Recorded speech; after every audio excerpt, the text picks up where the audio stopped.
and hope it's the right stream key. Last time I went live, I streamed to the wrong channel. That was embarrassing. Who did you stream to?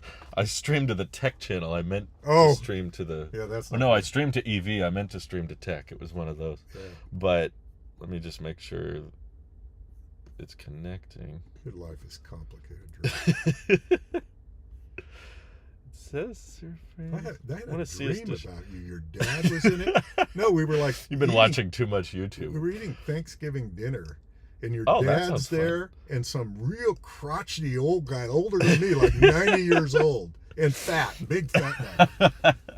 We should dive more into And I wanted to talk. Mike's dreams. I wanted to talk to your dad, and the Yeah. fat guy wouldn't quit talking. That sounds like fun. Well, okay, it's working. We're officially live. So welcome back to Tailosive EV. Thanks for joining us, Mike. Good to be here. Good to be anywhere. Yeah, we have a lot to catch up on, I think, since the Yeah, last lots time of- we've been live. Lots happened. But the chat last time encouraged us to check out the Lightning, and so we did. Yeah. So who knows what we'll check out after today's stream. We'll see what people That's what bring it's up. all about. It's all about us, Drew. The ideas we can get from people. Yeah, yeah. You do the work, and then we go have fun. And we go have some fun. But there's a lot of Rivian talk in the news. Thanks for wearing the hat. What hat? You got your... This isn't a Rivian. Oh, it isn't? This is I thought it was a Compass, the Rivian Nah, logo this is up a there. Tractor Supply hat. We'll Okay. We'll put in a pitch for them. But we're not in your Rivian, unlike last time. Well, because I don't have my Rivian. It's gone. That's what it's- Christy's asking. Who sold the Rivian? This guy. I sold the Rivian. He was the R1S owner in the last live stream we did inside the Rivian. And I want to know, what made you sell it?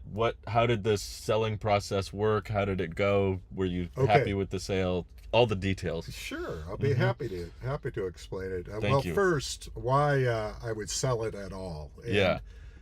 The first thing is, as everyone knows, you buy a car to fit your lifestyle. Mm. The Rivian the R1 is a wonderful vehicle. Oh, I yeah. mean, it is. Mm-hmm.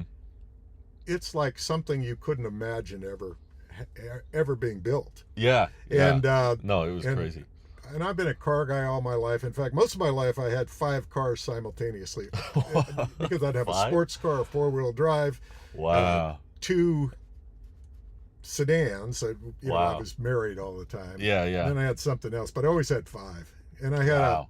a 5-car garage too in a Dang. past life. But nevertheless, I'm jealous. when the Rivian was first advertised, I said, I just have to buy one of these. Yeah. And then I have to admit that when they changed the price, I canceled my order. Oh, that's right. Yeah, they Yeah. tried to jack it up. They right jacked at the it last up, second. and I said, "Oh no, I'm not doing this," because I assumed they probably would jack it up again. Oh, sure.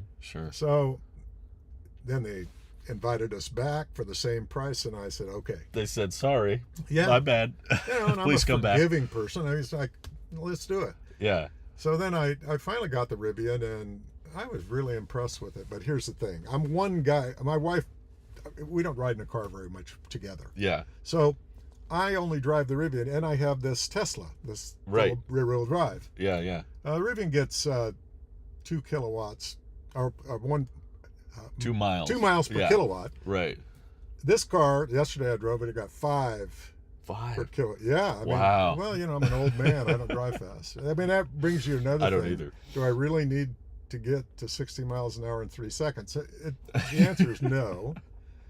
And then you talk about the utility. I sometimes like to go on trails. Honestly, you're going to take that truck on a trail where you get it scratched up, because they do get scratched up and they get Sure. ruined. Sure. So you don't take it out there. And then the Uh-huh. other thing that was even more importantly, the Mhm. places I want to go had no CCS chargers. Oh. I mean, they had, yeah. That's there's a huge no problem. Electrify America, there's no anything. But guess what? There are Tesla charging stations out where I wanted to go. There was. So okay. it's really frustrating to Yeah. me because I couldn't charge on a Mhm. Tesla. So I was driving up to Westwood, which is a few miles away up in the mountains. Yeah, yeah.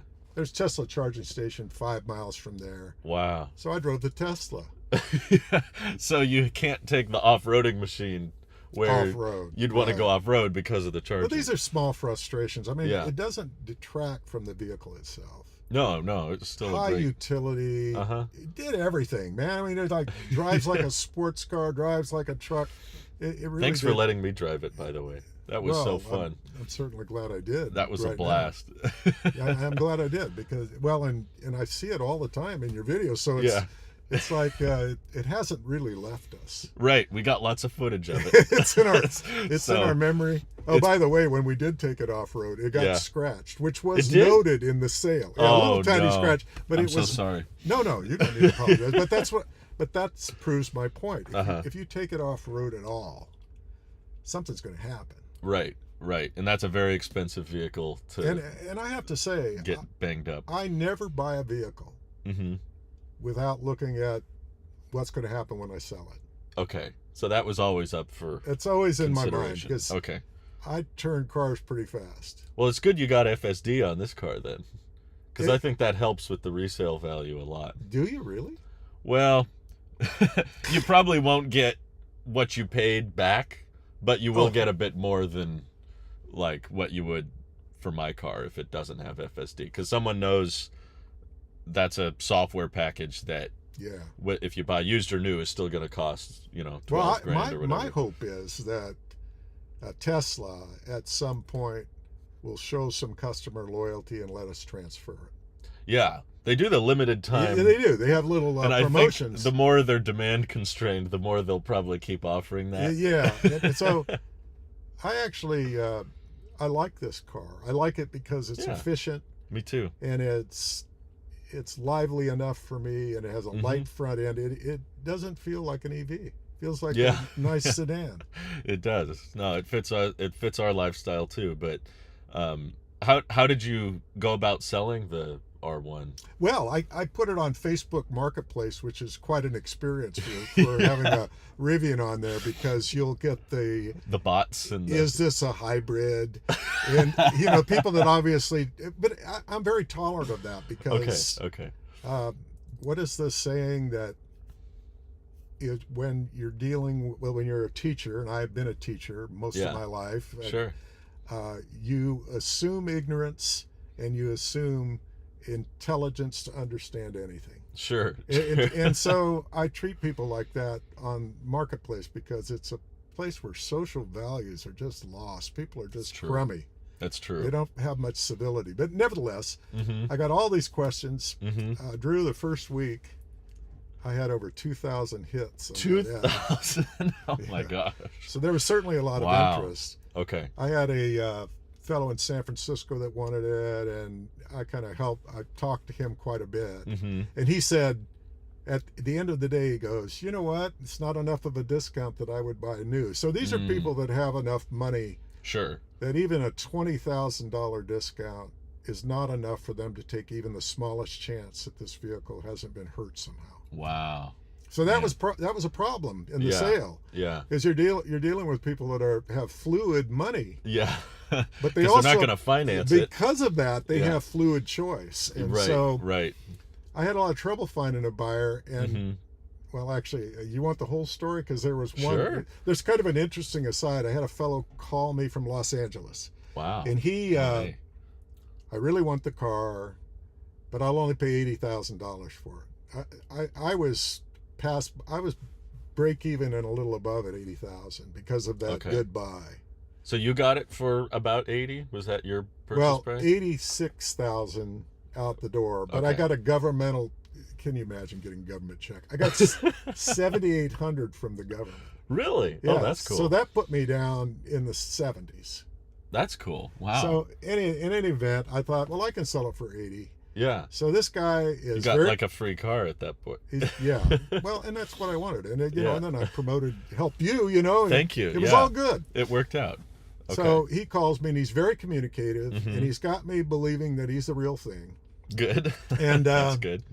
So we're going to meet at a Wells Fargo bank in another city on a particular day. Wow. So he's saying, yeah, I'm just landed at the airport and now I'm here. But where he said he was not somewhere you would be from the airport. So that was the first indication. That's a little weird. Something's going on here. Yeah. So I get to the bank. I'm there before he is. Okay. And two guys show up. I wish I had their photograph with me. But let's just say we're not in a... I would, if I saw these two guys, and I'm pretty I'm not afraid of people, and I like people. But That's good. they had their pants down below their butt, and they kind of look like gangbangers. Uh-huh. And I didn't think it was him. I mean, Yeah. But that happens all the time when Sure. you're on dating sites and on when you're It's not what you expect. You've had experience with that too. I have. You've told me stories where people make assumptions based on your appearance too. right, or your occupation too. Right. They make assumptions like you're wealthy if you're a lawyer, for Right. example. Anyway, Yeah. the bottom line is these two guys show up, and I have Loretta with me. Oh, okay. So Loretta's standing near the bank, and I'm Yeah. out in the parking lot, and I said, whatever his name was, I've forgotten Yeah. it now. Let's call That's him, probably best not to use it. no. Anyway. Let's call him Eddie. Eddie. So, Sure. You Eddie? He said, no, I'm Eddie's brother. Oh. So now okay. the red flags start going off. That's right? kind of weird. Yeah. So I actually am slightly upset about this. So I said to him, well, where's Eddie? Yeah. Well, he's in Los Angeles. Well, he told me he was going to be here. You see, he was representing that. For such a large sale Yeah. too. So the other thing is that I did some research on Eddie because I wanted to know he was a real person. Sure. I Sure. found out he's a car wholesaler, Oh. Okay. which I don't care. You know, Yeah, they're yeah. just in business. If they give me the money, they're probably a better person to sell to. Maybe. Yeah. But in any event, I said, now we have two lies. I said this to him directly. I said, now we Okay. have two lies. Yeah. We have, he isn't here, and he said he would be here. Yep. And he's a car wholesaler, and he didn't say that. He said, well, people get turned off when they hear we're wholesalers. You're gonna find out at I some said, point. so it's better that you lie to them, right? Right. Just Well, trick them. Just that- trick people. Then I find out later. I just Okay. want to bring this in at this point. Yeah. The guy I'm talking to is 22 years old. Wow. He's a young guy. Yeah. So anyway, I go talk to Loretta, and Loretta says, let's get out of here. I don't have anything to do with this. Yeah, Loretta yeah. doesn't have the same tolerance for risk that I do. And You want to so see where this goes. she goes, aren't you worried about that? I'm not worried about them. You know, I treat them respectfully. They'll treat me respectfully. Yeah. Yeah. And it went like that. And so I said, well, I'm going to call Eddie. So I call Eddie, Uh huh. and Eddie says, are they there? I said, yeah, they're there, but you're not. Yeah. Oh, he says, is that a problem? I said, it's a big problem. Right. Yeah. That's. I said, we that don't was know the each deal. other, and you're deceiving me. Yeah. So anyway, long story short, I was on the fence because, look, all I had to do is walk in the bank, Mm-hmm. get a check from the bank, Yeah. and go cash it. So it doesn't sound like there's a lot of risk there, does there? No, it sounds simple enough. But guess what? Huh. You never know the con man's scam, do you? No, not really. You just don't. You can't tell. So Loretta, I said to Loretta, what do you think? And she said, we don't need the money. Yeah. Don't do It's it. not worth it. So I went back to him and I said, deal's off, sorry. Mm-hmm. He's like, what? Yeah. We flew all the way from LA, which was also a lie, by the way, because they were out in some other city that is not even near the airport. So I didn't call him on that because now I know he's a liar. Everything he tells me is going to be a lie. That's sketchy. Yeah, it was sketchy. Ugh. So when I went Ugh. home, Eddie Uh-huh. calls me. Okay. Look, I'll come up tomorrow and I'll pay you $500 more. I said, no, listen. Anyway, that's the end of that. Wow. So So it back didn't on- go It through. didn't go through. So Okay. we're back on the market, You escaped with your lives. and a guy from San Diego calls me. Uh-huh. He is a car wholesaler. He tells me that. Okay. He said, Straight up. I want to buy your car. And interestingly enough, Mm-hmm. I had it listed for more than $80,000. But he Oh, would wow. only pay $80,000 as well. Interesting. Okay. Okay. And so I said, I've just been through a bad experience with a car wholesaler. And he Yeah. said, oh, I'm the real deal. And this fellow, he sends me his bank account, the pink slips for 4 cars that he has that he owns himself, Wow. his business records. He owns a couple businesses. Okay. He sends me everything. Okay. That's good. By the way, his checking account had allegedly $2.5 million in it. But Whoa. nevertheless, he represents himself as a high-end wholesaler of automobiles. We're That's talking cool. about $300,000 cars. Wow. What he's doing with the Rivian is renting them.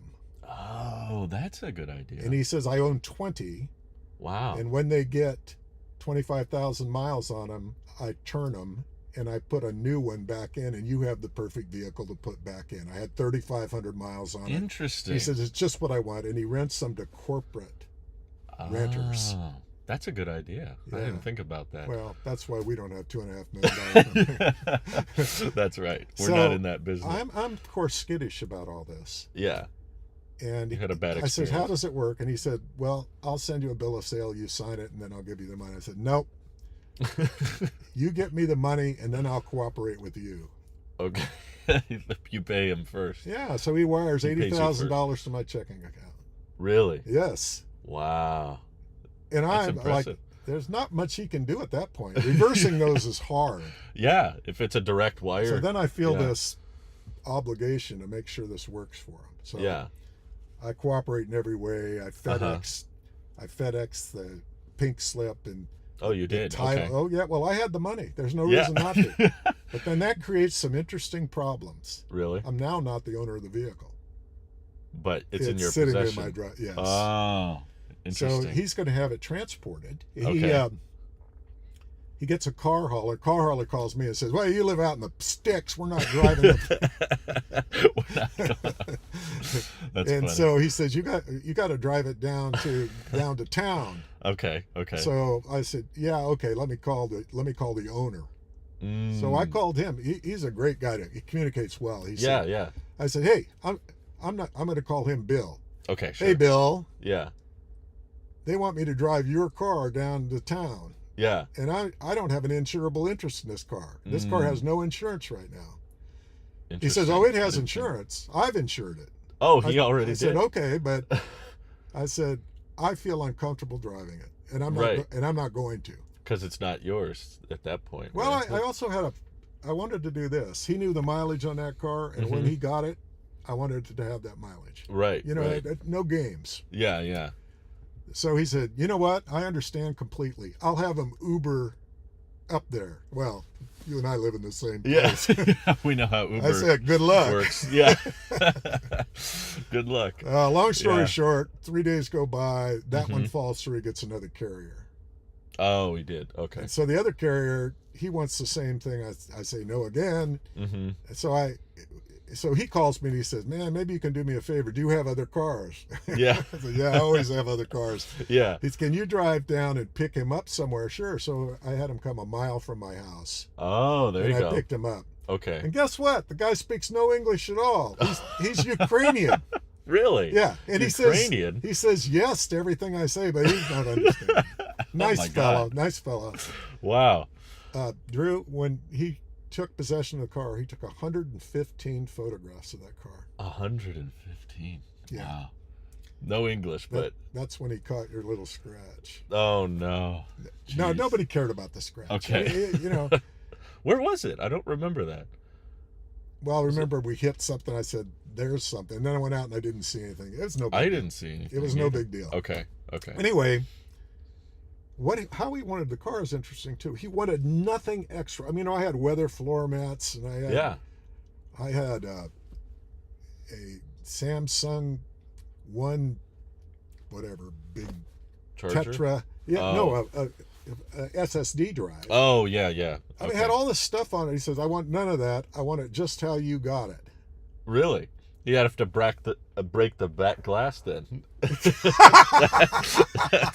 that's how I got it. That's how I got it. Just yeah. as new. Anyway, the guy picked it up. Never heard a peep again from it. Wow. When was this? Perfect transaction. When did he pick it up? Oh, it's been 3 to 4 weeks now. Okay, so it must have gone fairly well if you haven't heard back. No. Oh, one thing I didn't tell you. I've never seen anybody do this. Yeah. He said, I know you, it's difficult for you to believe I am who I am, so let me do this. So he put me on, what is it, live screen where...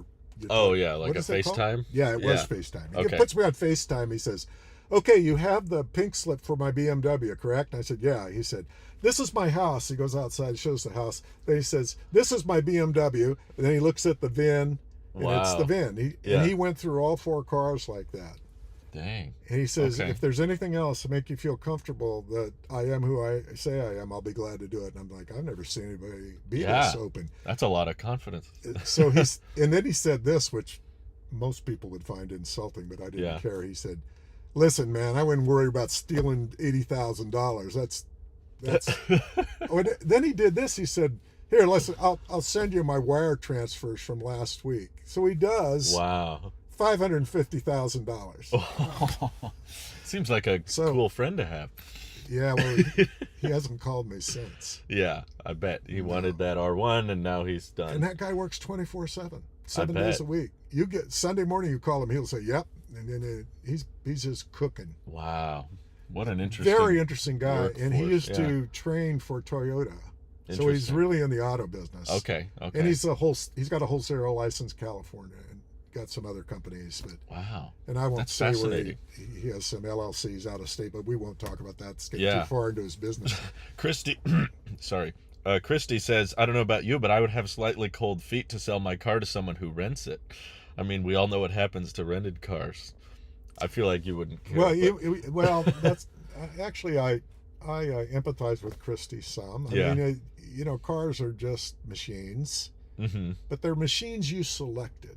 That's true. That's true. And they're machines that you have a connection with. And I do have a connection to the Rivian. There's an emotional side of it. Yeah. But honestly, Christy, I didn't feel that way because this fellow was precise in his business dealings, and he was dealing with cars that he expected to be perfect when they were done from these corporate renters. True. And so he said that when he gets them back and he maintains them meticulously, also what he said, I don't know if this is true or not, but he can get into Rivian service on the day he needs it. Oh, okay. Well, owning 20. Yeah. He's got some special treatment. Well, then. he knows the guy, and he's got connections all over. So that's cool. He drives it down there and they take care of it. Yeah. So I don't feel too badly about it. I think that car is going to be well cared for, and I think it's going to be appreciated by people. And another thing, I have some loyalty to Rivian itself. In a stockholder, and I bought more stock as it went into the pits. Trying to catch the knife, or hopefully not. The knife actually stopped. It went up. Yeah, it did. It's gone up. Nevertheless, I feel okay about the transaction. Good. And I guess that brings us to the next subject relative to Rivian. Yeah. Well, before we get into that, I just wanted to answer. Christopher Barrett says social graces are not known on Facebook, so do not count on any form on that platform. He's correct, but I want to. You met a nice guy. But I want to tell you though. As an older American, I try to emulate a little bit of class. Yeah. I mean, I don't look like a guy who's going to be classy. But I try to treat people well. But you're a great example to show to others not to judge on appearances. Don't judge. Yeah. And exactly. I try to treat people well. Yeah. And even when they offend me, I try not to overreact to it. Like these days, you offend someone and they want to run you off the road. I mean, I don't want to be like that. Sure. And speaking to all other older citizens, I think we have a responsibility to people who are watching us. Actually, they don't pay any attention to you at all. You're invisible. You're invisible generally. Yeah. But those who observe should say, it's not so bad getting older. You can, you then can give a little back. It's like paying it forward kind of thing, because we all got breaks in our lives. I mean, we're kind of an example of that, you and me. Sure. I take time out of my day to assist you. Thank you. Not for you. It's actually for paying back the guy who helped me. And I was in college and working in a mechanical shop, and there was this foreman who was an Italian fellow, was very gruff, always had a cigar in his mouth. And one day he walked up to me and he said, "Do you have your books yet?" I said, "No, I was going to buy them tomorrow and would start class." He said, "Why don't you leave early today and get your books?" It was like one of those moments. This guy never cut anyone any slack. Yeah. And I thought, wow, man, he extended cares about me. Yeah. And not because I'm a friend of his or anything, but he just cares about a younger person getting a little break. Yeah. That's so cool. That is cool. No, and I'm grateful for that. Thank you. No, I get the benefit. That's good. And Christy also was saying there's a bunch of people, they're in Romania in Europe, and they said, who bought their Teslas with full self-driving and they still can't use it. Well, that's horrible. Yeah, there's a lot of people been waiting for honestly, much longer. I just have to say, relative to that problem, Tesla should refund them. Should is a funny word, but yes, I agree. Yeah, but They absolutely should. Tesla would gain so much loyalty from doing that, from That's the true. people of Romania. And I would, if I were making that call, I would say, not only going to refund you all your money, when we have it working, I'm going to let you have it for half the price that it is at that time. That's a great idea. I mean, it's very consumer focused. And then I would say, and then you buy a new Tesla, that offer continues. Oh yeah, just You know, keep it going. because well, Tesla's going to find out. They've been King Kong, but they're going to have to compete soon. Yeah, Rivian's I think kind of stepping up the competition pretty firmly here, especially after yesterday's announcements. Wasn't yesterday a great Rivian day? Oh my God, so much changed I think on the outlook of the business and their future, and I just before we get into that, Tesla talk says going to turn epic if you were the one that bought it from him. I just need to squash that. I'm sorry, I didn't buy the Rivian off you. It's not me. But moving into the R2 subject, I actually would have given it to you if I had that much money, but I don't. I wouldn't accept it. That would be too generous. Then we'd probably get the IRS involved. Oh God, both of us would. Yeah, I'd rather you keep it and just let me borrow it occasionally. That'd probably be the better way to do it. But so let's talk about yesterday then. Now that we got the R1 story out the way, did you watch it live? Did you catch it? I didn't. I didn't either. I'm doing fire clearing now on my ranch, and I just don't have the time to sit there and watch things during the day. And you can watch it after the fact. So it's I not saw like enough that you didn't have to be right there in the moment. Yeah. But okay, R2 was announced. R3 was announced. Yeah, isn't that something? What did you think? What were your impressions as a shareholder, as a former customer? First of all, I think the whole event was done so well. Me too. That it set a new mark Yeah. for consumer-oriented companies. Yes. That's got to be good for all of us. I think so. Yeah. Yeah. I really think it set the standard of what people expect with these kinds of unveilings. It's going to put Tesla in a place where they're going to have to step up. I think so. I really wish they would. That's the beauty of competition, right? Absolutely. Is to have them kind of go at each other. And oh my God, if you compare the Cybertruck delivery event to the R2 unveil, Honestly, having the R3 thrown in there. oh, such a surprise. That was over the top. Yeah. I loved it personally. To me, that stole the show. Yeah. They're built on the same platform, so it's, Right. Oh, but more importantly, for a stockholder, Yeah. they put a hold on the Georgia plant. I saw that. Yeah. They put a hold on the Georgia plant. They're going to make the R2 in normal. Yep. And as a stockholder, I'm like, right on. Then we're going to know where this market goes, because my opinion is that EVs are here to stay. Yeah, me but too. not everybody shares that opinion. That's true. Mm-hmm. So as a stockholder, I'm like, play it safe. Don't throw all that money in a Georgia plant and then be stuck with it. Look what's happening to Tesla in Germany. Oh my God. It's a disaster. Huge mess. Yeah, they're losing literally billions of dollars there right now with whoever's shutting down their plant. Right. But it's a mess. Protests and political issues and water consumption arguments, and it's been a headache from the beginning. Yeah, from the beginning. It's never gone smoothly for and now Mexico has got the brakes on a little bit. Tesla in Mexico. Yeah, I heard that. And I think the normal plant's pretty big. It's a fairly large facility. It was already. an old Mitsubishi plant. It was right. It was an auto plant before they took it over. Mm-hmm. Mm-hmm. So I like the course they're going. Yeah, I think that's a good call too. If it saves them money, and I guess the only thing is it kind of surprises me that they're not expecting R2 to be ready till 2026. Oh, I think that's perfect. You do? Okay. Yeah, I absolutely do. Okay. This market anticipation is valuable. You know how many orders they got yesterday, right? 24 hours? I think over 68,000. 68, yeah. 68,000. Were you one of them? I was. So you put an order in. I did. There we go. He sold this Rivian, and now he's got an order in. I did. Oh my God.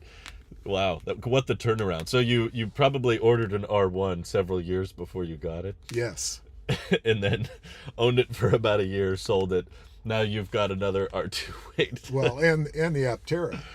Oh yeah, you've got an Aptera order in too? And I had a Cybertruck on order, but I canceled the order. Yeah. And well, you can get into that if you want to. Yeah. Yeah. So what do you have on order currently? Let's establish that. Aptera and an R2. Wow. Rivian R2. Okay. So what compelled you to reserve the Aptera? Oh, well, the Aptera is like the perfect vehicle in my mind. Wow. That's high praise. And what I mean by that is a company that goes for the most efficiency you can get from a product. Yeah, yeah. I want to support that company. Me too. Absolutely. Yeah. Because if we're talking about public policy in the United States and electric vehicles, that will contribute greatly to transportation and the ability to have ownership. Yeah. And you can see people can get in at a low cost with their lowest level vehicle. But low level vehicles have the same components as the high level vehicles. Yeah, there's a lot of shared. They're good vehicles. They are. So just like this one. Yeah, I love this car, and I wouldn't have been happier with a dual motor, I can tell you. No, me neither. I'm on chill mode most of the time anyway. And they both have the same screen. They've got the same interior for the most part. They've got still plenty acceleration for me. Different stereo, but I can't hear people talk, so the stereo doesn't do much for me. Yeah, I think the stereo sounds wonderful, even in the partial premium and whatever. I wouldn't know. So are you gonna, in a few years from now, are you planning to have an Aptera, an R2, and a Model 3? Well, or would you that's an excellent question. pick and choose? If when you live in California, the days of having 5 vehicles are definitely over. I mean, the registration they're fees. charging me $931 a year for the Rivian. I mean, that's one of the things that made me get rid of it. Yeah, that's a lot. That really and is. you know, you wouldn't get rid of it if it was your primary transportation. But when you have other vehicles, sure, you can and fall back. I still need a 3/4 ton truck, and I have a diesel 3/4 ton truck, and then this car. I don't know what I'm going to do. It's going to be a problem. Yeah, I wonder if the Aptera might cover your efficiency without the extra space needs for this, like with this car and the Aptera be redundant. Well, this car, 2026 is when the R2 should be manufactured. I'm not, right. Although I don't know if people know this, but Rivian buyers, the R1 buyers, get priority in delivery. I saw that. Yeah. Did that make you wish you kept the R1 a little, or no? I got the benefit. Yeah. They sent me. Oh, they sent it to you? This is what made me pull the trigger. I was actually. I misunderstood it then. This problem that you just presented of the 3 cars, I was like, I'm not ordering an R2, and my wife was like, you're crazy enough, and and in any event, when they sent me the invitation, and they said, you'll be given priority. Because you had an R1 at one point. I don't know if they even have that on the radar yet. But my experience with Rivian, it's been a good experience with Rivian relative to their customer service. Yeah, yeah. When they get in a pinch, they give you the benefit of the doubt. Yeah, I like that. They side with you. You can tell they really care about their brand image. And you can really tell Tesla doesn't. It's like the broken back window. Right, yeah. 2 weeks after I bought it, right, they repaired it themselves. Because you said that's how it was. Many companies would not have done that. Tesla wouldn't have done that. No. That's true. That's a good point. So even though you sold the Rivian, they still are giving you priority delivery on the R2. Well, allegedly.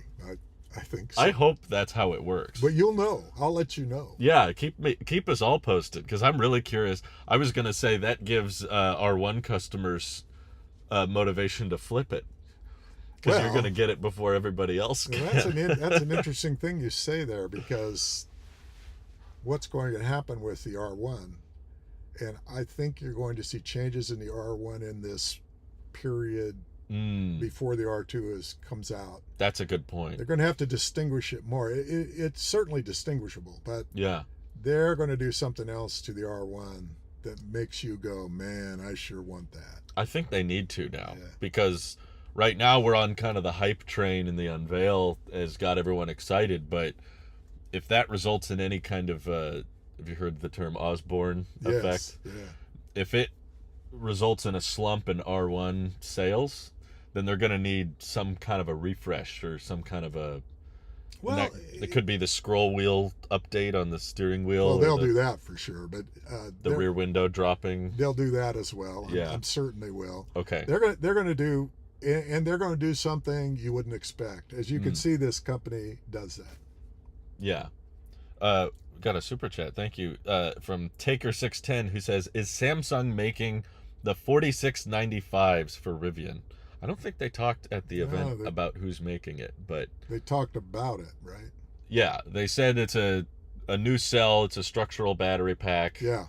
But I've never heard Rivian say they want to get into cell manufacturing. Is it going to be an LFP though? Ooh, that's a good, well, if they want 300-ish miles of range, I think LFP might be too low density. Yeah, but maybe it's a chemistry changed LFP. Oh, yeah, it could be a, I'm into that manganese battery phosphate stuff. Yeah, Yeah. that would be interesting. Maybe they will get QuantumScape to Yeah, get some solid deliver state something for them in solid state. involved. That would be interesting, because they didn't talk much about details. They didn't go into the higher voltage architecture, if that's a thing or not. They didn't talk if they were moving to a 48 volt low voltage system or anything like that, or what the charging characteristics would look like. But I want to speculate that not only will you see a 48 volt electrical system, you will. yeah, You're also going to see a voltage component in the vehicle that's going to be higher than we've seen. I think it's going to be an 800. I think so. I mean, they've got a lot of time, to be fair.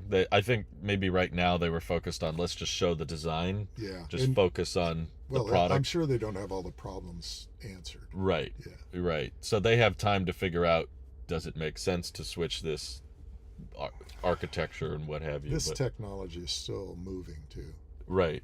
Right. And rapidly. And that brings me back to one of the reasons I wanted to sell the Rivian. Yeah. Because look, that CCS port in the side of that thing, that's going to be a dinosaur. Yeah. Not too long. And not too long. I mean, I'm selling a Rivian charger for $300 because I realized I got to get rid of it. Yeah. Yeah. You had the Rivian wall. I did, yeah. Charger. It worked perfectly fine. Yeah. It's a good charger. But I put a Tesla wall charger in because NACS is going to be the standard. Right. Yeah. Now even Rivian. What did you think of the placement on the R2 of that charge port? It's in the rear. Yeah, the passenger side rear, and it's kind of low too. Well, I have to say, for me, that's perfect because that fits my chargers. That'd be wonderful. Oh yeah. Now let's talk about it. What about a supercharger? Have you thought that through? Yeah, it's pretty much the only other place you could put it and still occupy 2 stalls. It's like basically, in my opinion, the worst place to put it. Well, they can still move it. Yeah, I'm hoping they do, because it seems like the general public has been fairly outspoken about. Yeah. These cars look great. I'm so excited, so happy for you. Move that, please. Everyone's saying. Oh, you're seeing that on Twitter and everywhere. People are saying, "Why did you put it there? Don't put it there." Well, I think they might move it. Actually, I liked where it was on my R1S. You did on that front. Well, because old people like me like to go in forward and back out when they leave. Sure. I can understand that. I saw RJ in an interview say that the main reason they relocated it to the back was because the high voltage wiring has to stretch over their front motor on the R1, and the battery pack is further when they put it on the front because they have those big hoods. Yeah. So he said it's a cost-cutting measure to put it as close to the battery pack as possible so they can use less high voltage wiring. And I was still like, okay, that's great. Just do the driver's side so that it only occupies one stall. Actually, that would work better. So it would be placed like a Tesla. Just like a Tesla. Yeah. I think that would be your best bet. And there's still time, but I know a lot of people want it to be close to the driver. And this is as far as you can get from the driver. You imagine if you park it in your garage now, you have to get out, go all the way behind the car. And plug it in, and then jump over the cable, or you know. These first world problems are really tough. Well, if you're spending this kind of money, I'm sure the first R2s they sell aren't going to be 45,000. Well, the 45,000 is going to get you the rear wheel drive. The rear wheel, lowest range, And no bells, whistles. No, I don't think so. I think Oh, that really? rear wheel drive that's the one this is the thing. I don't know. This is just guessing. That's And okay. you That's may what we do here. You may disagree with me, but Yeah. I think what they did is they talked about speed in the highest configuration, and they talked about efficiency in the lowest configuration. So I actually That makes think the sense. rear wheel drive is going to get over 300 miles, Wow. Okay. and that will give them a lot of street cred. Yeah. Yeah. And a lot of people don't use four-wheel drive at all in their lives. That's true. And so, and that brings me to a dilemma I have. I can get along without four-wheel drive, but I think resale you need the four-wheel drive. That's true. I If bet you have the it too, demand. you limit your market too much. So if you're thinking, I got to sell this someday, You're going to be selling to the cheapskates yeah, man. that are looking for the lowest possible, like me. Well, That's who you'd be competing with. when you're dealing at the bottom of the market, those are the hardest deals you have. Yeah.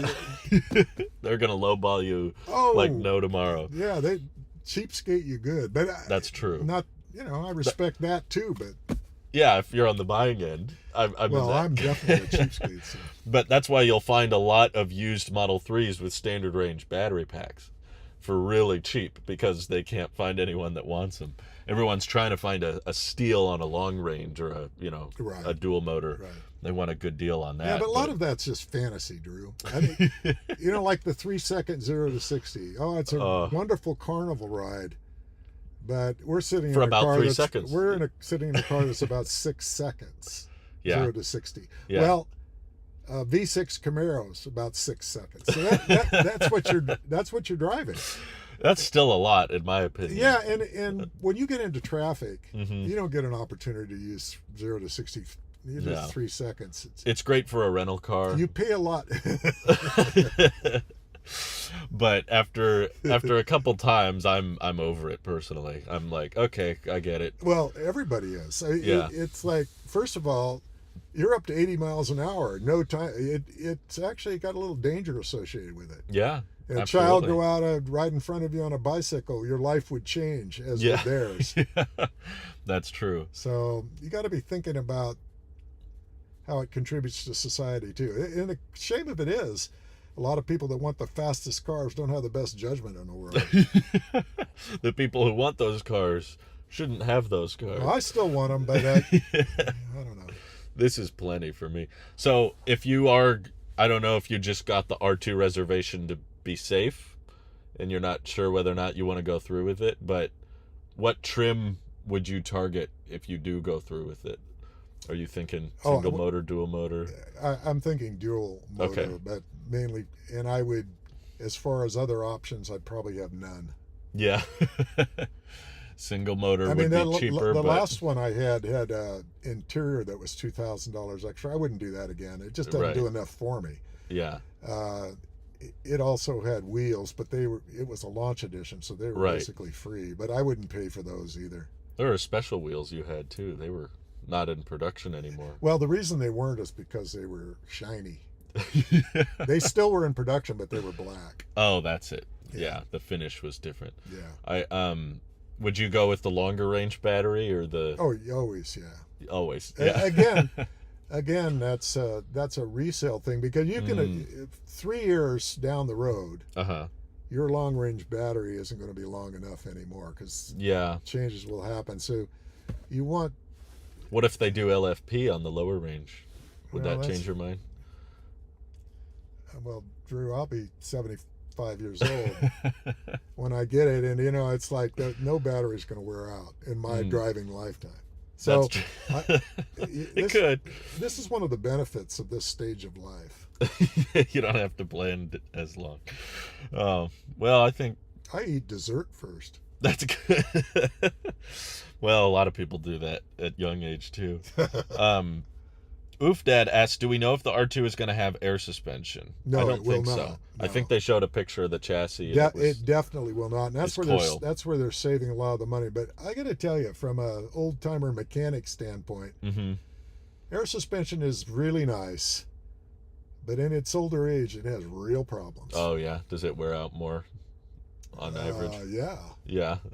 Well, guess there's more things to take break. the Tesla Model S. That's one of the issues it will have, as well as the door handle. I actually wish they would have gotten rid of the door handles On the on the R2. Oh, they didn't. yeah. They put the same door handles in. Yeah. And frankly, I like these. The They trigger rotate. a switch. Yeah. Right. Not something that's got a motor. Yeah. I like the buttons. I don't know if you've tried those. No, that would be fine too. The Mach-E has buttons. Yeah. And the Cybertruck has buttons. And they just seem very simple. They don't seem like much can go wrong. Well, you just hit it. And... Oh, nothing would go wrong with electronics, Drew.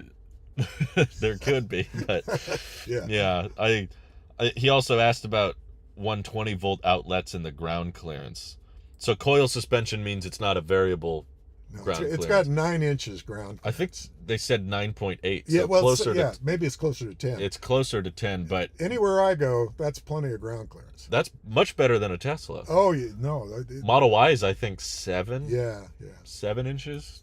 I think. Now you got to remember, less. every time you raise up a car, the mileage goes down. That's right. You're taking up more. The aerodynamics is going to. It's going to push more air when you do that. And there's going to be compromises here. And you haven't asked me the key question, because a guy who orders an Aptera and a SUV, you got to think, well, how does he justify the efficiency in the SUV? Well, it better be doing over 3, or I won't be interested in it. Oh, really? 3 miles per kilowatt. Okay. Is my cutoff point for an SUV. That's your mandatory. Yeah. I won't go below. The R1 will not do 3. I think on a some of basis. The quad motors won't. No. But I think I saw some of the new dual motor R1s hitting close to 3. Maybe not at highway speeds, but I think on the newer ones they were getting in that ballpark of about 3 miles a kilowatt hour. Just like we started this. Look, when it has NACS support. Yeah. You can put up with a lot more. No, when you have NACS support, the range gets far less. It's far less of a problem. Yeah, because you've got so many chargers to pull from. Around getting close to 300 miles with NACS support, you're good, man. Yeah, I don't have 300 miles with NACS, and I've done a ton of road tripping. Oh, yeah, you don't have any problem. And I got to tell you, I can't sit for that long. I get too stiff, so I need to get out anyway. It's a good excuse for me to get out. It is. No, I know a lot of people. What did you say? I think you sent it in a text once. You told me they try to convince everyone that EVs aren't good for when they drive 1,000 miles nonstop in the negative 40 degrees Fahrenheit while towing. Yeah, good luck with that. Yeah, so everyone likes to think that's how they road trip, but most of us are not road tripping that way. Well, one time I used to drive a 75-mile commute one way, and I had a Fiat Abarth. And it had a 10-gallon fuel tank. Okay. And it was pretty efficient. Yeah. But I had to fill that tank up every day to take my trip. Oh, I bet, yeah. So it was just like having an electric vehicle. Yeah. But I had to stop at a gas station. Which is less fun, in my opinion. Yeah. But to give you a glimmer of hope, I know that Rivian only unveiled concepts, that we're a long ways from production. But they had a little efficiency graph in one of their displays. Yeah. And they had that's 3 right in the center. Yeah, they were showcasing that the R2, I think that's pretty close to 3 getting right there. 3.12, but then they had an average in the other corner that said 3. I'll show this to the audience so they can see it too. In the corner it said 3.99 average. So that seems awfully specific. Obviously they probably haven't road tripped with those, but I don't know. If I were them, I'd want to put my best foot forward right there. And at least show you what the target is. But that I would be very satisfied with that. I think that's pretty good for an SUV of that shape. Absolutely. Yeah. What did you think of the size dimensions being smaller than the R1? Do you welcome that? Yes. Okay. That's where the R3 comes into place. Mm-hmm. That actually may get some fairly good efficiency out of that. Yeah. Although I got to even tell better. you, it reminds me of an AMC Gremlin. Yeah. And I'm glad that people don't know what those look like anymore. Yeah. There's a lot of cars it looks like. Yeah, because it's got that long hood and no. It's kind of an old-fashioned design, which personally I really like. I think that's kind of a throwback. Like an anachronism, huh? Yeah, like there's something nostalgic about it that there is warmed my heart. I was like, oh man, that idea of just having an old-fashioned EV that kind of blends in, doesn't draw a lot of attention, but still has a really great software emphasis. I think because I saw a lot of people when I was raving about, oh man, I love the R3. The R3 looks great. There were a bunch of people saying it's just an Ioniq 5. It's just another Hyundai. And I was like, have you used the software in those legacy vehicles compared to a Tesla or a Rivian, where the over-the-air updates are so seamless and the design of everything is more clean and more connected? And it's easy to argue that Rivian's software it's not at the level of Tesla's, but it had some portions of it that were better than Tesla. Yeah, no, I would say it was really close. Yeah, I would say it was closer than anyone else on the market. Yeah, like their driving system, if it would have been on all the time, it would have been perfectly acceptable. Yeah. Yeah. It won't drive around town, but this will drive around town, but do I do it? No.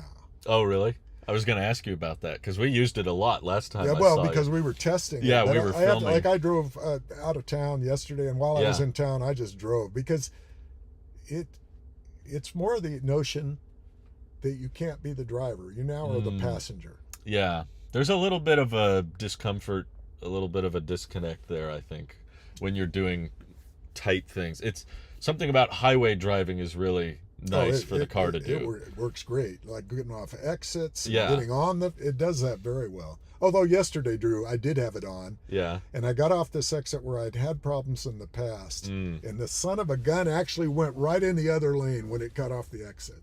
Oh, it did the right thing. No, it did the wrong thing. It got in the lane coming at me. Oh, it got in the oncoming. So that's version 12, by the way. Yeah, that's the latest. This is the latest version that everyone says is great. It is great. It is absolutely great. It's the best it's ever been. But stuff can still happen. Yes, which is why we're not close to level 4 and probably level 3.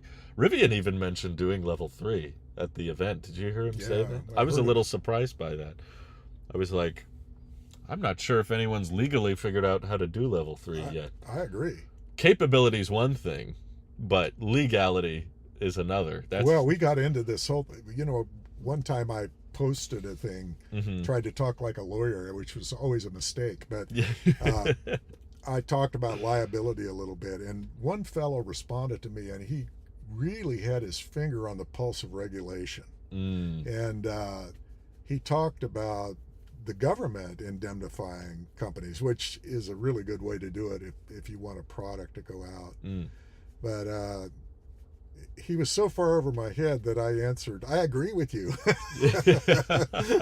I did agree with what he said. Yeah. But it was quite erudite. Yeah. No, there's a lot more to it, I think, than Elon thinks. But time has proven that. Elon's a visionary. And visionaries can't be bothered with detail. There are other people take care of that. I mean, none of this car wouldn't exist if detail people were involved from the beginning. Yeah, that's true. That's true. Elon's just get it out there, get it done. I don't think they talked about 120 volt outlets on the R2, but I assume it will have those. I think it will. Somewhere. Hey, it had the flashlight. That's shocking. Yeah, they prioritized the flashlight. I did not expect them to. I never used the flashlight, not even once. Yeah, I think most people just use their phone these days anyway. If they need something much brighter, you got the headlights. Just leave all those. All kinds of options going on. When you need that flashlight, you're in trouble. What did you think of the R3? I'm curious. Were you not as impressed by it, or? No, not at all. Okay. From going through the lens of what I would want, That's not what I would want, but it's genius in Okay. other respects. More aerodynamics, using the same platform as the R2, Right. being right. able to shave off some manufacturing money there and put in some accoutrements that aren't as luxury. Yeah. They could be bringing this. That's kind of the Volkswagen approach, Yes. and God knows we need more access to base level electric vehicles. Oh yeah. And that's where absolutely. the sales are. Uh-huh. And if they got that R3, and I don't know anything about pricing with the R3, but boy, I don't if they think could they get do. that, if they could get that around $30,000, Yeah. they would have man. a big hit. I think so too. That would be killer. I think that what that would do to the lease rates. Oh man. Yeah. That would be incredible. And you'd start seeing a lot more of them around, and then you'd be running into the problem that the grid can't handle any of these. Yeah. Well, that's when the efficiency helps, right? You're pulling less energy. Yeah, then they have to buy an Aptera. Yeah.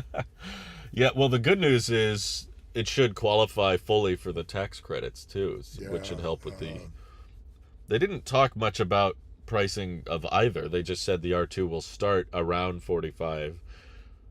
And I was like, is that before or after incentives? And I think Rivian's like, ask me when we get there. We'll find out if that's before or after. Well, let's face it, Drew. If you consider the inflation that the United States has gone through in the last 3 years, and then you have to try to set a price of a vehicle 3 years hence, it's hard to do. Yeah, I get why they're not getting very specific. I'm sympathetic to them. And you got to remember, when the government reports an inflation rate, like it was 9%, then it's 3%. That's 12% more cost. It's cumulative, and until it goes down, it's going to just be more and more and more. And I don't know about you, but everything is out of sight in cost. Yeah. There's so many unknown variables. I don't think those cells they're using are in production yet. No. So how do you know how much they cost if they've never made them? That's probably the shining star of electric cars, is the cost of batteries continues to go down. Yeah, that's going to be pretty crucial. Which it sounds like those 46 cells, whichever height they are supposed to be more manufacturable. I don't know if they're using the same like tabless electrode process Tesla is, but I don't see why there's less of them. I don't know if that There's affects. fewer too. So, I've been waiting for that moment. I still can't get it right. I'm sorry. Nobody can. Sorry, I shouldn't have done that. No, I'm trying to be better. I need to stay on top of that. Chris Lee says I'm tempted to sell my R1S to get the R2. So he's kind of in your same and ballpark. Honestly, what I have to say is, if you're thinking you want to sell it quick. Oh, really? Well, here's why. Okay. Because you got that CCS port in there. You have a 4-motor, I would assume. I don't know that there's always going to be a 4-motor, I think, but it's going to be an elite vehicle.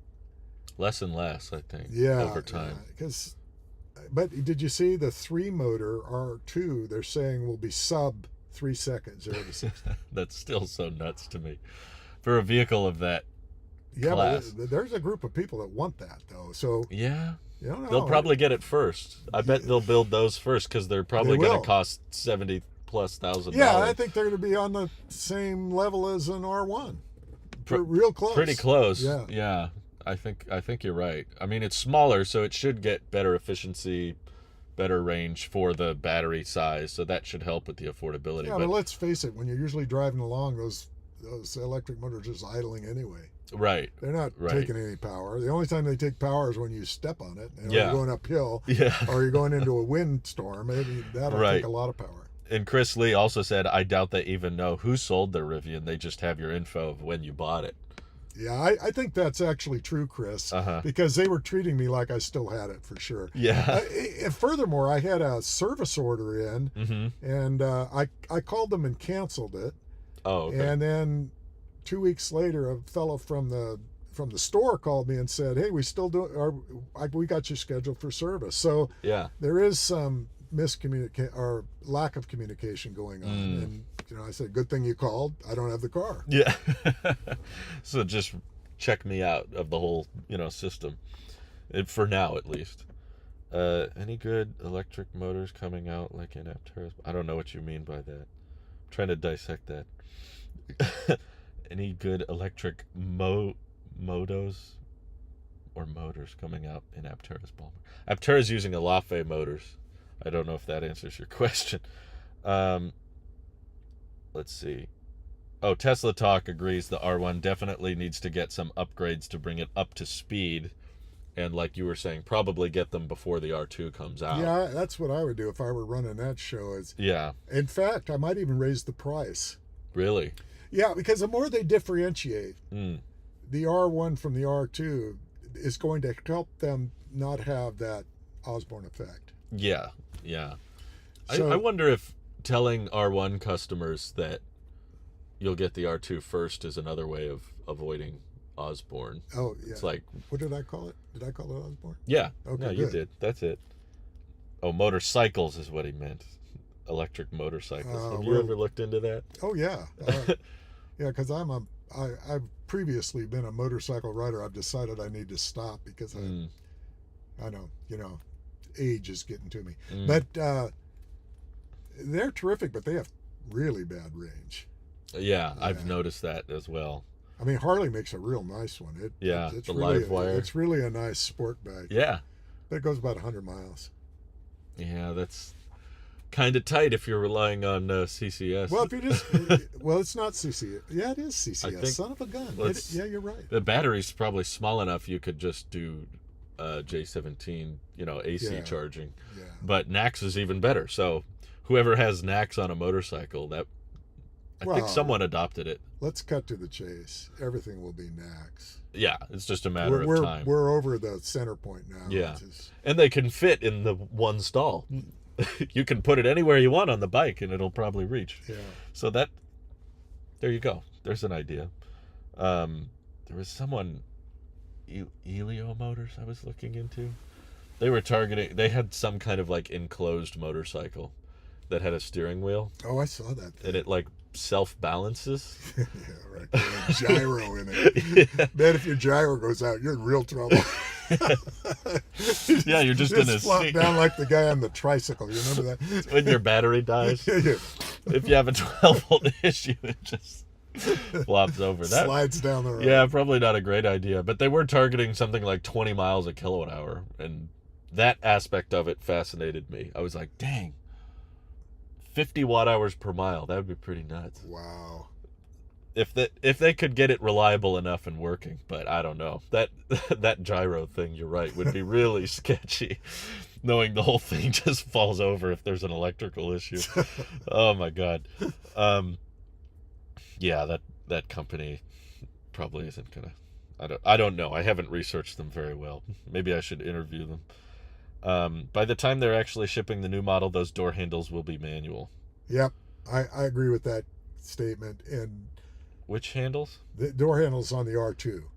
I thought they were manual. No, well, I don't know if they're no. Well, they electronically stick out. They were sticking out. But when you pull on it, it is a physical.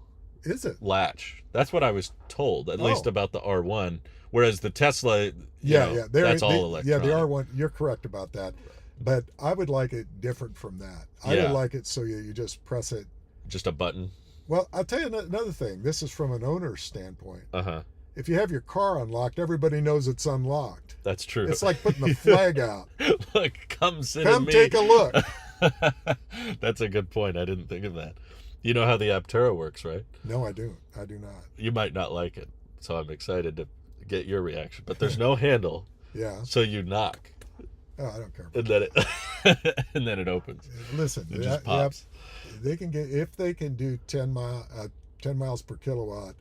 I don't care if you've got to stick your finger in your ear to make it open. That's funny. You got to give yourself a wet willy to open the door. Yeah, exactly. No, I think people asked about that, and they said there is actually some cost advantages. Really? They said that the knock sensor is cheaper than a physical button or latch. Wow. So that saves some kind of manufacturing thing, which makes sense knowing how Aptera is all about that. You know, they're the efficiency first, cost cutting everything. So that everything Aptera designed is like, how do we get the price lower? How do we get it simpler to manufacture? And they said, no, there's some built-in advantage. It's not just a gimmick. They actually save some money by just I sure hope they start delivering them. But Me too. I'm not 100% sure that'll happen at this juncture. Yeah. Not 100%. No. I mean, to be honest, I don't feel 100% on the R2 either. No, well, It's. I tell I you, hope it. The chances went way up when they stopped Georgia. Yeah, I think they saved over $2 billion. That'll extend their. Well, that was a $5 billion construction. They've already invested a lot of money in it. You know, this is the reason I'm not invested in Rivian yet personally is because I don't think we've seen the worst of their capital spending and the cash burn and the cash pile. No, actually, when R2 comes out, that'll be the worst time. Right. I think that's going to be the make or break moment where we're going, can you keep the lights on, guys? Like, this is going to be a tricky, and I think a very real possibility that we're kind of already seeing. They said they're going to do some shutdowns this year, in the middle of the year, to upgrade the factory line. They're going to retool a bit, yeah. And simplify it. I wonder if we're going to get to a point where they substantially cut back on R1 production. They might. To save money, and then divert a lot more resources to getting the R2 out, because they know there's way more demand for that, and they've been promising investors that's how they're going to be profitable. So I think there's a situation where the R1 starts leaning more towards that quad motor elite, this is the fancy. I think that's a great strategy in a way, because let's look at them right now. Practically, you spend over $100,000 for an R1 right now. Pretty much. You can get a T for less, but yeah, for the S, which is what most people are getting. Yeah, the S is far more popular vehicle. Mm-hmm. But once you go over that $100,000 point, you might as well make it $130,000. Yeah. No, it does. Why not? And if you have an alternative of the same brand, that strategy has some. I think that it has some wisdom to that. Yeah, it does. But you got to really go high end. You got, it's got to have materials that are much higher end than your next model, and I think that may happen. I kind of hope it does. I don't care what they do as long as they make it. I'm like, take your time. Oh, have faith. Yeah. I own stock that got down to 50 cents and still came back. Well, that's me and Canoe. I made the Canoe. mistake, and did you see they did a reverse stock split? So I used to have a lot of shares. I've had that happen. I've had a reverse stock, which was 1 to 5. Theirs was 23. So I used to have 50 shares. Now I have 2. 2 shares. Yeah, my voting rights just dropped. You're dwindling. They're going to have to do another one here if it keeps dropping. They're going to find a way to get that trail of 9s. How much has your stock gone down? 99.999. Hitting new. At this point, I don't even. No, you're young. You need to have it. that experience. I've had it many times. That's just Canoe is my lesson. That's my one loss. No, lessons are good. That's just education, and you have to pay for education. Yeah, although I am more passionate about Rivian now, especially after yesterday. Duffvid says no new trucks announced. Lost me as a potential buyer. I saw some people that were really hopeful for a different, smaller truck. I'm guessing cheaper truck. It might come at some point, but I mean, I'm an old rancher guy, so. A 4-foot bed, I'm never buying a truck with a 4-foot bed. I'm just never. It's like, why have a truck? Yeah. I mean, even a 6-foot bed is like, I like an 8-foot bed. Yeah. And I like that, what's it called? Gooseneck tailgate on the R1T. So when it's unfolded, it's like 7 feet from the. They all have that. Then you can turn an 8-foot into a 10-foot, right? Well, my 8-foot is a 10-foot. Oh. Yeah. That makes sense. I was actually at Tractor Supplies, which we already pitched them today. Was in there one time when I was picking up something. And a young man comes out and he goes, "Man, I've never seen a truck with a bed this big." So that shows you how It's not as unusual common. it's getting. Yeah, they all look like that, huh? Yeah, little Those 6 foots. F-150s. Yeah, the 6.5 foot's considered a big bed. Yeah, yeah. MC Syke says, do we think the R2 will give the Model Y a run for its money? Oh, that's a really good question. Really hard to say, don't you think? They might be different enough that people who want the Y don't want the Rivian. Yeah, I've been running some polls both on YouTube and Twitter this morning, and it seems pretty neck and neck. Yeah. There's a Model Y still has the lead, but R2 in a lot, when I compare the two, I said if they were the same price, same range, both had all-wheel drive, which one would you go for? And it's like 46% R2. I think that the Rivian will hurt the Y. I think you're right. Because it's distinguished from the Y. It offers a lot of differences, which I think was smart of Yeah. them. They knew that we can't just make the exact same thing Tesla's already making. We have to lean into the fact that we have to intentionally lean into the Tesla's disadvantages. They had some brilliant stuff in this. Did you see the tailgate where the window comes down in the back, right? Yeah, yeah. But then there's a little desk folds up. Oh, really? Yeah, when you stand at the back of it, it's Mhm. substantially lower than the R1. It's not as high a vehicle. And you can lift this little lid that provides a desktop where you could put a laptop on it and stand it back up. Oh, I did see, like where the sub trunk lid Yeah, is. yeah. I see. Yeah, that was cool. Oh, and then the front seats fold down. Oh, I loved that. You see, they're like, some of this stuff is brilliant, really. I loved that, especially as someone who car camps. Yeah, I quit car camping. The only discussion I have with my wife is whether we're going to stay at the Four Seasons or the Motel 6. That's Because a hotel's cheaper than back surgery. I remember someone there's said some that. bathroom needs that occur too. So That's true. That's true. You'll find out, I hope. Yeah. Yeah, I think you're right, though. I think if I was Tesla right now, I'd be a little worried. You don't need to worry about Tesla. They've got a lot of cash, and they're not very only profitable. Have cash, they have innovation too. And I want to tell you, some of the things they do in these cars, people don't even appreciate it. Like, Yeah. if you just look at the heat pump, it's like one of the most brilliant pieces of engineering ever been done. But you've got to really dig in to understand that stuff. You do. Yeah. And Tesla put a lot more work into their heat pump than most do. There's additional. It's like a true innovation. Mm-hmm. Yeah, I think. Well, I maybe I wouldn't be afraid. I'm not saying Rivian's gonna kill Tesla. I refuse to use the term Tesla killer because I just don't believe that's possible anymore. No, I don't. But I do think that we're in this phase right now where, when we go to the Tesla centers, we see lots of Model Ys stacking up. I actually saw last time we went there, it was like a restaurant or something down the street from the Tesla center, and they had a bunch of Model Ys. Because they're storing them.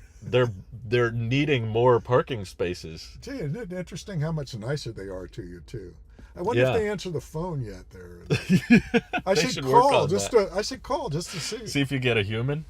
Yeah, they're gonna have to. I think they're gonna have to rethink their strategy a bit, because my point about when the R2 comes out, and I'm sure the Model Y will be much better by then too. It'll probably have the ventilated seats and the lighting, just like the 3 They're has. saying they're trying to chill that. They're going, no, that's not happening. Yeah. Well, they chose specific wording. They said there's no Model Y refresh this year, so everyone went. So you're telling me January of next year? That's what everybody thinks. I can hold out. I can wait. My Hyundai will run that long. Exactly. And I think Tesla's probably going to continue to be in that kind of demand constrained market into the 2026, 2027 era. Well, the whole auto industry is there right now. Yeah, that's true. Interest rates affect that. Yeah, and think about during COVID, you find car lots with 5 cars on them, and now they're all loaded up. They are. Yeah. That's true. So that's good for us referral program people. because they'll keep the referral program going as long as they need more buyers. But I will say I don't know if I think Tesla can hit 20 million a year by 2030 anymore. Yeah, you wonder. The chances of that are dwindling now as we're getting closer. It's 2024, and both Tesla and Rivian are not giving much growth guidance for this year. They're both kind of saying this year is going to be a rebuilding year for sure. Yeah. And Tesla is, of course, in a position they can do it. Rivian, on the other hand, that's why you have this reticence about stock, which is thoughtful and true. And I'm just like at the, I'm at the crap table. I'm going to roll the dice again. Push that bet. Yeah. Oh, it gets me more excited though, knowing that there's going to be so many options. Yeah, but listen, I don't work anymore, so this is my life, man. This is what I get to think about. Afruha, I hope I'm pronouncing that correctly, says, support Canoe, keep your shares. Yeah, I'm keeping both of them. Don't worry. I'm holding the line. I actually think there's a place for Canoe. Oh, really? Yeah. I mean, they've got an interesting concept there. It's kind of a module car, Well, if you flip your R2 for a decent profit, you might be able to buy out the whole company at this rate. I'm not a flipper, Drew. That's not why I buy. I'm not a flipper, but I am a pragmatist, and I have to say the R1S right now. You pretty much broke even, right? I made a couple thousand maybe. Well, after insurance and stuff, no. I pretty much broke even, but that's a big win with a car these days. Oh, heck yeah. I'm the guy that when COVID started, I sold all my cars. Honestly, I should consider that with how the videos I make. I should consider trying to find a way to like review cars for longer, but then turn them around so I'm not, in the going under every time I make a video, because I can't afford a budget that high for every video. I can't be like out of spec buying 20 cars. You're my friend, so you've got my cars, That's kind of what you have to do in this business is make friends with people. That's a lot cheaper. MC Sykes says, I don't think they'll hit 20 million in 2030. They'll eventually maybe 2038 or 2040. I think the more interesting conversation in a couple of years, maybe around 2026, when the R2 is just coming out, is going to be Tesla's next gen vehicle, the compact or whatever that turns out to be. Yeah, that would be a big splash, and also next generation S could be. There's some demand for that car still in its present form, but it's a little long in the tooth, but it is still probably the most elegant car on the road. I was following one yesterday, and I was saying, this car just has a look about it that's really special. It's lasted. It's their first like designed vehicle from the ground up, and it's 12 years old now. Yeah. Jeez. They've updated it a lot. Someone told me they're going to be adding this month. They're going to be adding the lighting from the 3 to the S, and they're going to add. That would make me pull the trigger. Yeah. Oh, really? No. I'm like, I don't know why I believed you. I would be saying, how do you turn it off? It's consuming too much power. I could make it an extra 50 feet if the ambient lighting was off. I would take it too. Yeah. Edward says, when do we think the R2 and R3 will come to Europe? I'm in the UK and highly excited for the R2 and R3. Well, I got to say that I think Rivian, I think there's a push at Rivian even now to enter Europe, and it would be it'd be risky for them to do so, but it could be a risk that's worthwhile. I know they've said they had plans for the R2 to ship globally. So I would say, because that's an untapped market for Rivian, he probably won't want to hear this. Sorry, Edward, but they should probably target the high end, because you're going to have import fees and you're going to have to ship it a lot further, but you're going to have a bunch of people that will pay whatever they have to pay to get a Rivian in that country. So at least start with the high end, high margin. Yeah, it would have more panache if it would be really something special, and you could see that it was. And I bet a lot of Europeans don't like Elon. There might be some. Well, this is an interesting point you make. Who cares if you like him? I mean, I don't care personally. I like none of the politicians. I Yeah. don't like any of them, but Yeah. they're a necessary evil. Uh-huh. And people like Elon are a necessary evil too. I mean, he's advanced society a lot. Yeah. There's been a lot of change because of him. Yeah, there sure has. And yeah, like him or hate him, he still does that. I mean, actually, who cares what his opinion is? It's like movie stars. Yeah. I don't care what a movie star thinks. First of all, they're professional liars, right? Yeah. They get up there and they act like they're someone else. They lie for a living. And then they have influence over others. I mean, if they're influencing you, I'd be thinking about maybe it's time to walk on my own 2 feet and make my own decisions. No, I completely agree with you, but a sale is still a sale. And there are people that I've heard and talked to that I don't agree with, but there are people that said I would never own Tesla or drive a Tesla because I don't want to support Elon, or I don't like what he said about such and such. I support their position as well. Right. They have a right to say that, and they have a right to make their determination.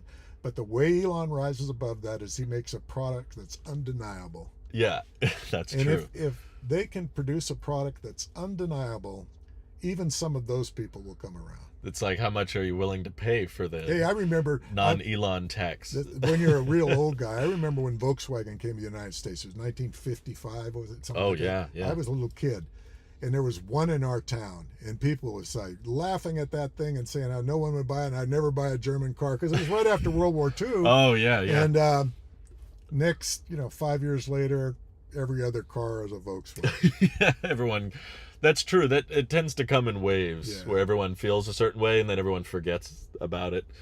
It's like, oh my God, did you hear what Elon said about this? And then new low price. Well, the problem is that we get our information from people who interpret information, and they try to exaggerate it so that we listen to them. We just see the headlines. You don't really see the truth in anything. Everything is it's exaggerated or changed to fit a purpose of someone else. So if you take everything with a grain of salt, you can kind of go, You can kind of, that's why I'm not afraid of deep fakes and AI as much, is because I'm saying that this is a human problem. People believe what they want to believe. You know what? You make yourself smart enough that you don't fall into that. Yeah. In other words, don't believe a damn thing. Verify everything. People will, you don't need AI and deep fake technology to fake news. No. You can make a headline say something that's not true, and if people want to believe it, they'll believe it. They'll cling on to that. So I'm like, nah, it's a lot easier to manipulate the public than you think. Well, human beings look for validation of what they believe. Right. It's confirmation bias. Yeah.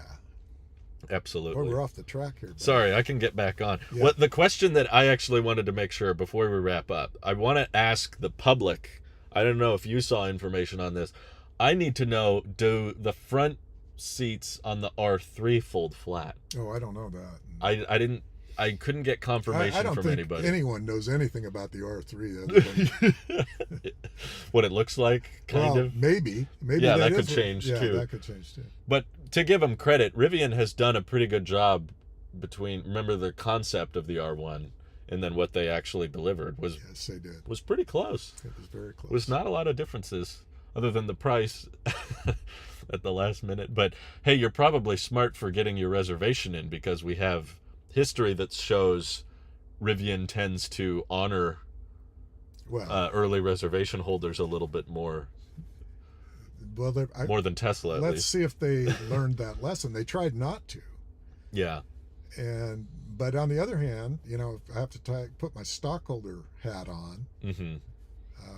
I'm not so. They didn't say they were honoring any price. They didn't really give us a price. That's true. And that was likely wise of them. Yeah. But I think R3's you can't reserve one, but that's the closest Rivian I've ever been interested in actually owning. Just for the size, I really like smaller form factors and I do efficiency. Too. That's the one thing we share is that the more efficient a car is, the more I want it. Right. But it's still a hatch. It is. It seems to, and it's still got that huge frunk. And I bet the turning radius is probably pretty good on such a tight wheelbase and stuff. Well, it was It was real good on the R1S, frankly. Yeah, no, it was It had wonderful. a good turning radius. And that was much bigger. Yeah. But as someone who likes car camping, I'm curious if I could make that work in the R3, despite its really short. Yeah, I got a suggestion. Yeah. Buy a tent. Did you see their tent? Yeah. The one that goes on top? I don't know. I like the HVAC. I like running the HVAC when you're camping. That is a big plus. And at first I thought, oh wait, when you fold the seats down, you cover up the rear vents. But then I was like, oh, you still got these. Drew, come on. The main vents. You can just keep running it all You night. cut a hole in the seat. And... There's an idea. Just rip it up. Can you influence what they name the R3? Could it be the D2 to get more press? Oh, the Star Wars naming. I'm past the Star Wars hype. Not me. No?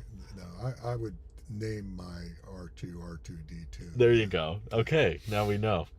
Well, you might get one of the first ones then. That might be kind of exciting. I don't think so. Really? I that's not usually what happens to me. Although this is an exception.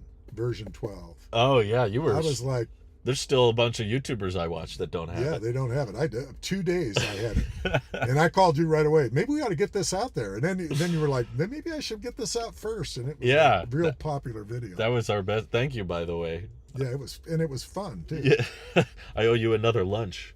Nah, we gotta. Do you have lunch plans? We gotta cover all of your generosity. No, you don't. What I don't do for anything back. Oh wow. Well, that's kind of you. Let's see. Do I think Tesla should add a manual to the Roadster just for fun? No. Leave that to who was it? Dodge. Yeah. Dodge. Dodge could add a play and then stick shift that does sound nothing. Stuff. We found that in the Ford a little bit, but that really makes me giggle. The propulsion. They're just making up. I do not understand that at all. Personally. Yeah, let's make it noisy. That's a. I can't believe someone wants that in any form. Well, but like the Lightning's a transition vehicle, so people are having expectation and they're providing them with it. So I don't criticize Ford for those things. Well, it at least makes sense when you're trying to make it familiar, I guess, right. Where you want people to. I just think Dodge takes it too far. It's like when you're getting to the point of putting a vibration motor just to emulate. In the seat. I'm like, well, just put a gas tank in there at that point. But here's the thing. They got a big problem because their identity is those high-performance cars. Well, muscle is what it is. And guess what? They aren't high-performance anymore. No. Not with EVs. No. And if you can make a car like this go just as fast. Hey, listen, there was a guy in a Super Bee behind me the other day, and I knew what it was because I know cars. Yeah. And Loretta was with me, and I'm like, take off like that. She said, why are you taking off so fast? Because I'm messing with the Super Bee. That's great. He caught up with me, of course, and then he blew by like 100 miles an hour. I'm going like 60. Can you imagine that little R3X with tri-motor? It looks like a Pinto.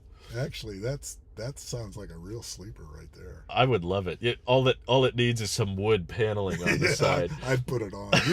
You can do it. You get the applique. Yeah. It really looks bad. It looks like it's from the 80s, and then you just floor it at a stoplight and 0 to 60. And RJ said it'd be faster than the R2 tri-motor. So I'm guessing mid twos, like 0 to 60 in 2.5 seconds for this little hatchback. That's shorter than our Model 3. I hope you can afford the insurance. Should be less if it's a cheaper car, right? Oh, come on. Are you kidding me?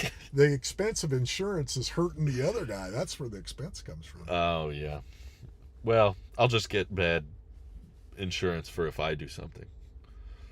Yeah, we think similarly about insurance. That's how Tesla works. insurance We run works. bare. Yeah, it's like, this will really hurt if you screw up. Okay, I just won't screw up.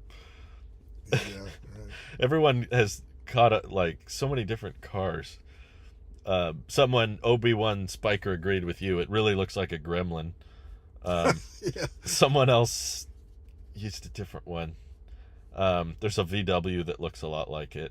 Well, actually, Loretta and I had a discussion about this morning. I The said, R3? yeah, she says, it doesn't look like a gremlin. So I pulled up gremlin pictures. And now she knew I had a point, but she, of course, wouldn't give up her position. So she said, well, you see back here in the, She might be watching. the rear, yeah, she probably will, but in the rear quarter panel, that's really ugly and it doesn't have that. And she was correct. It looked better in the rear quarter panel. The R3 looked better? Yeah. Okay. The gremlin looked ridiculous. But I actually owned a gremlin at one point. I flipped a gremlin, but Oh, there you go. and it drove like a truck, Drew. It drove like a 3/4 ton pickup. It was like a real heavy frame on. That's not a good thing, is it? No. You don't want it Big to drive tires. like that. Terrible. Oh my God. Wood paneling vinyl wrap on the R3. People like that Yeah, idea. the vinyl wrap. That'd really be classy. Well, you don't have to make it wood. You could put anything on the vinyl. Yeah, it could be like this. Yeah, wouldn't that look great? It'd be kind of hilarious. You put your canoe up there. A real canoe, not the EV canoe. Wolf truck is sick. People are talking about electric trucks and motorcycles. Oh, as far as motorcycle goes, Mike in the Woods said, so many mics to keep track of. The 2024 Zero S looks pretty sleek. Yeah, they got some real cool vehicles out there, and I think that's a motorcycle. they've got motocross vehicles. Let's see, is it? I want to say KTM, but I don't think it's KTM. But Husqvarna's got one, and it's like it goes woo, and just. And it's fast, man. It's fast as can be, and that works for motocross because it's a short run. Right. He said it's 248 kilometers of range, which now you're going to make me convert that to American. Yeah, we're not very good at that. Yeah, we hold tightly to these standards that no one else uses. I like how in Spotlight on my computer, I just put in 248 kilometers, and it knows exactly why I'm putting that in. It converts. That's 150 miles, which is... On a motorcycle? Not bad, because even like that big Harley I have, it's got a 4-gallon tank. Is it 4 gallons? Wow, that's pretty. Well, it can almost go 200, but the truth is, when you get on a motorcycle, you don't just go lag around. You're like, yeah, so it doesn't do as well. Sure. Well, it's, the more the better, but I would still say if it had NACS, it'd be a very different story. Still, $20,000 Canadian, he said. That's pretty up there. Yeah. For well, something if you're an enthusiast, money is never an object relative to getting your desires met. That's true. If you or can afford it, I should say. Sure, why not? Let's see. People want it. Rivian's issue is the mode. What does that mean? R3X rear end looks like a 2008 Lincoln MKX. I've never heard of that. It does a little bit. If it had, did you know that one? Yeah, I know all the cars. If it had a spare tire thing built in. There you go. Then it really would, wouldn't it? I could see them doing that. Rivian's the kind that cares about having a spare. Yeah. Well, if they did, they'd put one in I couldn't even buy as an option when I bought it. Oh, that's right. The R1S doesn't. Did you? The R1T. You know what a Rivian spare costs? What is it? $700. Yeah. Yeah. Okay. What's a tow truck at that point? I'm trying to find what he's referring to. But here NOT says Rivian's problem is they are coming with the new models pretty you just got to read these things before you send them so that I don't have to decipher them. Come on, Drew. Be pretty kind late to people. Okay. I would rather them get it right the first time. Yeah. But forget it. Forget it. You're more forgiving. Indeed. Have you thought about running your own YouTube channel? No, I don't want to do that. You don't? I Okay. live vicariously through you. Okay. Well, that goes both ways because I can't afford the R2, but neither can I. But I'm going to buy it anyway. I'm wondering if, let's say hypothetically, if an R2 is in the mid 3.5, miles per kilowatt hour efficiency, would you still want this car? If they're that close? Remember that this is a 22, right? Yeah. And they're out in 26, right? Yeah. And the warranty expires on this car when? 26. Oh. So that might be a perfect time to trade in or sell or whatever. Well, I got to tell you, it's Don't trade it. not worth a lot now. Yeah. And this car, it only has 9,300 miles on it. That's pretty good. So a lot less than mine. I just hit 35. There's fewer too. Fewer miles. Come on, Drew.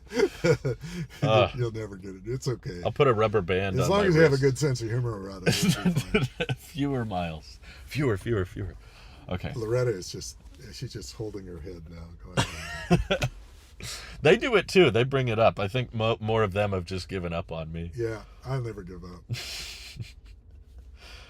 Yeah, thank you for thank you for trying. But thank you for playing. Yeah. Do you have any closing thoughts for them or questions for them before we wrap up? Or well, I do have something to say. Mm-hmm. My father, who was born in 1921, he passed away about 10 years ago. Mm-hmm. And toward the end of his life, I was always giving him something of the newest technology. And one of the things that was a Kindle. The Kindle came out, and I gave him one of the first Kindles. Yeah. And he was just astounded at that technology, that he could order books like that and read books. And Mm-hmm. he was not in good health, and he would drop the Kindle probably 20 times a day, and he would destroy them within a week. Yeah. And I got to make a pitch for Amazon here. First Sure. time we do a warranty claim, and Yeah. they say, yeah, we'll send it back. They do, and they honor the warranty. And then 2 weeks Wow. later, we have another claim, and Uh-huh. they honor the claim. Finally, they said, just have your father just text us or just send us this. They had some way to do it, and they replaced probably 30 of them. Wow. Never Oh my questioned it. They gosh. knew he was a man, 90 years old. and Yeah. It was amazing how they That is responded, awesome. and I'd never forgotten it. And even when they do crummy things like put ads in Prime, I still forgive them Sure. because of those kinds of thoughts. But that brings me to this point: Mm-hmm. is that people that are your age, they're going to experience technology that will be just as amazing as the technology is to me now. Mm. And they will want to experience that as part of their life. Sure. And it will Sure. enhance their life, Yeah. as it has my own. Mm-hmm. Because I've been always interested in cars, and any of these cars, the lowest level car, this little Tesla with one motor, is so far advanced Oh yeah. from the cars I first drove. They're not in the same incredible. ballpark. Yeah. And it's wonderful to be able to appreciate that and the advance of humankind intellectually, and to enjoy that rather than think about all the hate people have for one another for whatever reason. Sure. There's always some distinguishing Sure. thing, and be a little more empathetic. And older age brings that to you, but of course you have no influence on anyone Yeah. anymore. That's true. You can't convince anyone that they're wrong. Yeah. So just be excited about life and Mm. find things that make you excited. And I find this exciting and Me too. interesting, and Me too. And it's uplifting. it's Yeah. just lovely to have a friend who Yeah. is Thank you. You too. young enough to be my son, and we can have conversations that I can't keep up with you, but I kind of embarrass myself sometimes. I think I'm really in on something. I go, Drew, did you see this? And then he says, yeah, I saw it. And then he asks me questions. I go, I don't know anything about that. No, I think you're way further ahead than most would realize. Well, I have time. And they're impressed by it. I had more time than when I was practicing law, I couldn't have done any of this. Sure. In fact, I realized I used to buy all my cars in December because it was the only time I had any free time to go buy a car. Oh yeah, that's true. I've heard that's where seasonally there's the most sales too. Makes sense. But no, thank you for making the time, and yeah, well said. There's so much more positivity, I feel like, when all we argue about is who's making the better product. It's just like who can make the more enjoyable experience, who can make the but that feeds that our competition is fed in a way that makes us all better. Yeah. Unlike politics, which feeds the worst of us. Right. Leans into and then makes pride us, and we want to greed go to extremes, and then argue with the other person, and it's such a waste of energy. I agree. It just is. I mean, It let's doesn't just go vote. anywhere. Let's just vote, and let's support what we're doing and move on. Right. Just get on with it.